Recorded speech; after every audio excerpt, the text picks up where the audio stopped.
Assalamu alaikum wa rahmatullahi wa barakatuh, mes chers frères et sœurs. Aujourd'hui, je vous invite à plonger dans un mystère que peu osent aborder. Une vérité voilée, silencieuse, profonde. Celle qui entoure les souffrances du Mahdi, ce personnage promis à une mission titanesque.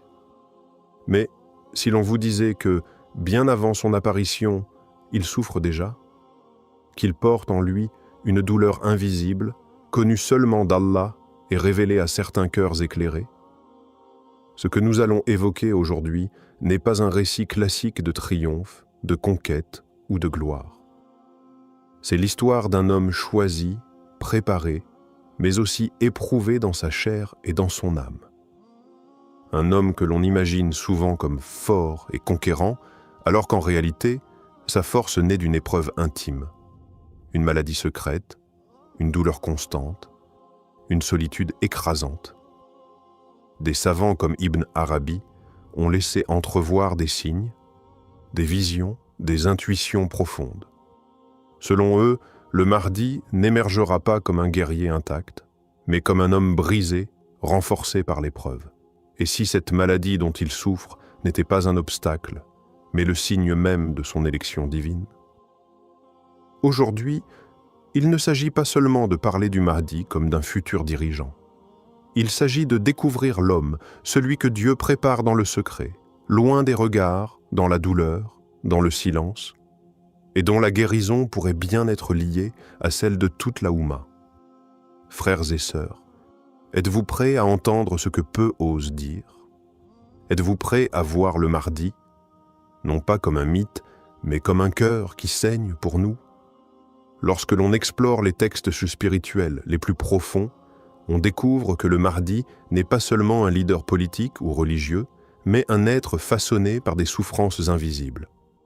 Des figures comme le cheikh Ibn Arabi, dans ses révélations mystiques, évoquent un être dissimulé, éprouvé dans son corps et dans son âme, avant même d'apparaître au grand jour.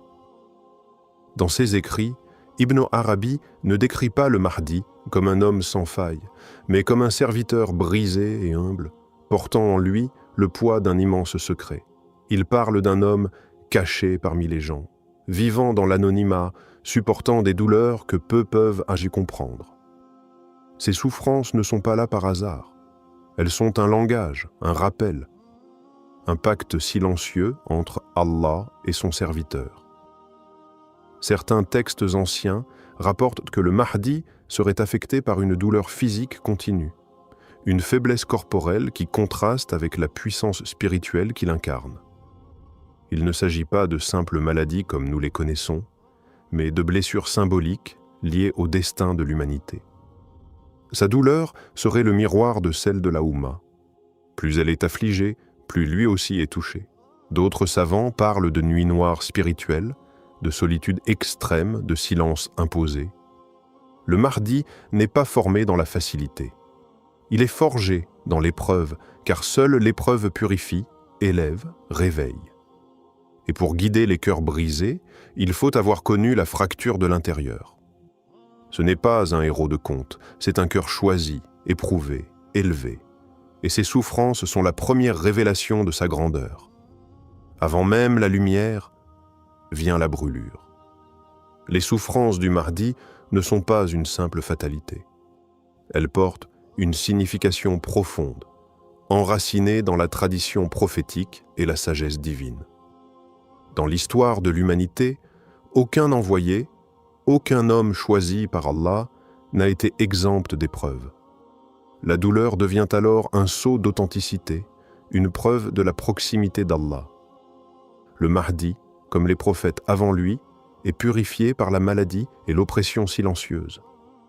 Ce n'est pas une punition, c'est un affinement. Allah façonne ainsi ses élus, en brisant leurs attachements à ce bas monde, en les rendant entièrement dépendants de lui. Chaque douleur ressentie par le Mahdi l'arrache un peu plus à la dunya et l'élève vers l'invisible. Des savants disent que cette douleur est un secret entre Allah et son serviteur, une conversation muette, continue, qui l'accompagne jour et nuit. Elle le protège de l'orgueil, de l'impatience, de la colère. Elle le garde humble, doux, silencieux. Elle le pousse à se réfugier dans la prière, dans l'invocation, dans les larmes. C'est dans cette intimité spirituelle, loin des hommes, que le Mahdi est préparé. La maladie n'est donc pas un frein à sa mission. Elle en est la fondation. Comme un feu purificateur, elle brûle en lui tout ce qui pourrait entraver son rôle. Elle détruit l'ego, elle assèche les désirs, elle vide son cœur pour que seul Allah y demeure. Et lorsqu'il sortira, il ne sera pas un homme fort par ses muscles, mais un homme fortifié par la douleur, lucide, doux et redoutable. Car sa souffrance, loin de l'affaiblir, l'a transformé en miroir limpide de la volonté divine. L'un des aspects les plus marquants du parcours du Mahdi, tel que décrit par plusieurs savants spirituels, est son isolement profond et volontaire, imposé par Allah. Cet isolement n'est pas une fuite. C'est un ordre divin, une nécessité pour forger un être capable de supporter la lumière et le poids d'une mission planétaire.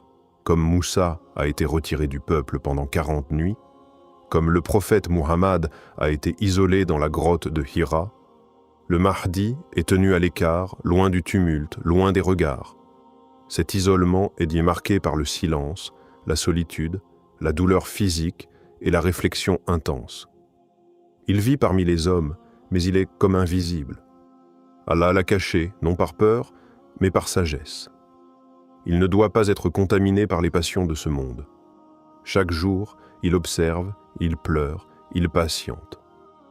Son cœur est brisé 1000 fois par ce qu'il voit, l'injustice, la décadence morale, la confusion dans la Oumma. Mais cet isolement n'est pas un abandon, c'est l'école secrète d'Allah. Loin des applaudissements et des louanges, c'est là qu'il apprend la vraie reliance. Il découvre la force du tawakkul, l'endurance, la douceur face à la douleur. Ce silence qui pourrait tuer un autre homme renforce le Mahdi. Il n'a pas besoin de paraître, il a besoin d'être. Et Allah le prépare dans le mystère, comme on façonne une lame dans l'obscurité avant de l'exposer à la lumière. C'est dans ce vide apparent que la grandeur du Mahdi prend forme, doucement, mais inévitablement. La souffrance du Mahdi ne se limite pas à une maladie physique identifiable. Elle est bien plus profonde, intérieure, subtile, invisible aux yeux du monde. Il ressent une fatigue constante, comme si son corps portait le poids d'une autre époque, d'un autre monde. Son cœur est souvent lourd, sans cause apparente.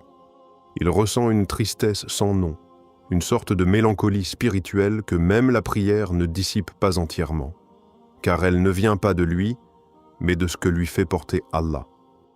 Parfois, il est pris d'angoisse silencieuse, de douleur dans la poitrine, de fièvre qui ne laisse aucune trace, des maux qui ne se guérissent ni par les remèdes ni par le repos. Ce sont des symptômes de l'âme, des blessures profondes liées à son destin. Il est le cœur battant d'une Oumma malade, et chaque battement est teinté d'un écho du mal qui touche la communauté. Il connaît aussi les douleurs du doute, non pas envers Allah, mais envers lui-même. Pourquoi suis-je encore là? Pourquoi suis-je celui qui doit porter ce fardeau? Il pleure parfois seul, dans la nuit, en se sentant indigne. Et pourtant, c'est précisément ce doute qui confirme son authenticité. Car seuls les véritables serviteurs se sentent trop petits pour une tâche immense. Il ne parle pas de sa souffrance. Il la cache. Il sourit parfois, mais au fond, son âme est en feu. Et ce feu est ce qui le distingue. Un feu intérieur qui ne détruit pas, mais qui purifie. Ce feu est la réponse d'Allah à une Oumma qui a trop longtemps éteint la lumière. Le Mahdi souffre pour nous. Il y a un lien mystérieux, mais puissant, entre la douleur du Mahdi et l'état de la Oumma. Sa souffrance n'est pas individuelle. Elle est le reflet direct de notre désunion, de notre éloignement d'Allah, de nos péchés collectifs. Plus l'injustice se répand, plus la foi s'affaiblit, plus l'obscurité gagne le cœur des musulmans, plus le Mahdi ressent en lui un poids invisible. Il est comme un miroir spirituel.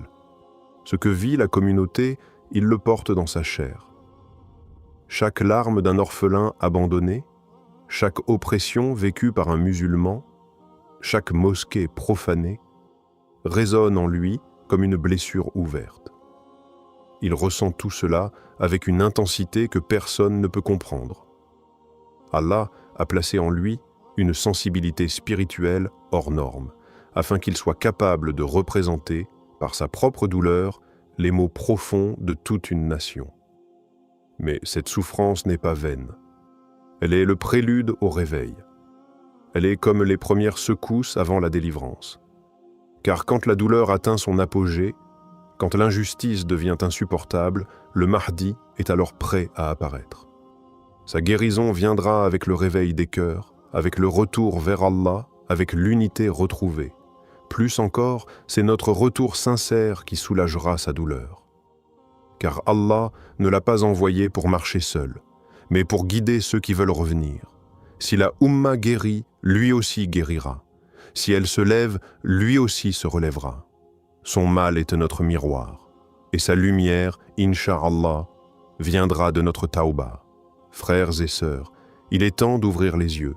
Le Mahdi ne viendra pas comme un héros de fiction, fort, inébranlable, célébré dès son arrivée. Non. Il surgira blessé, silencieux, marqué par les années d'attente et de douleur. Il sera celui qui a pleuré pour nous avant même qu'on pense à lui. Et si nous ne réalisons pas cela maintenant, nous risquons de ne pas le reconnaître quand il apparaîtra. Il est celui dont la souffrance nous accuse. Car tant que nous restons divisés, tant que nous vivons loin d'Allah, tant que l'injustice règne parmi nous, il ne peut pas être soulagé. Il est comme suspendu dans le temps, attendant que la Oumma réponde à l'appel divin. Il n'est pas en pause, il est en préparation. Et chaque jour qui passe sans réforme est une journée de plus où il endure pour nous. Il ne cherche ni gloire ni pouvoir. Ce qu'il veut, c'est une communauté debout, une nation réconciliée avec son Créateur, des cœurs vivants qui ne suivent que la vérité.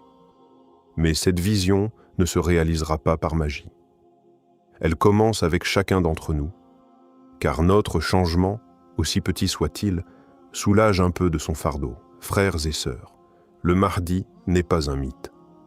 Il est réel. Et il souffre peut-être en ce moment, quelque part, dans le silence, attendant qu'Allah lui dise « Sors ». Mais avant ce moment, posons-nous cette question sincère. Sommes-nous prêts à le suivre? Ou serons-nous ceux qui l'ignoreront, trop occupés par ce bas monde? Ne le laissons pas porter seul la douleur du monde. Réveillons-nous, relevons-nous, revenons à Allah. Car c'est en guérissant notre propre cœur que nous hâterons par sa permission la guérison du sien.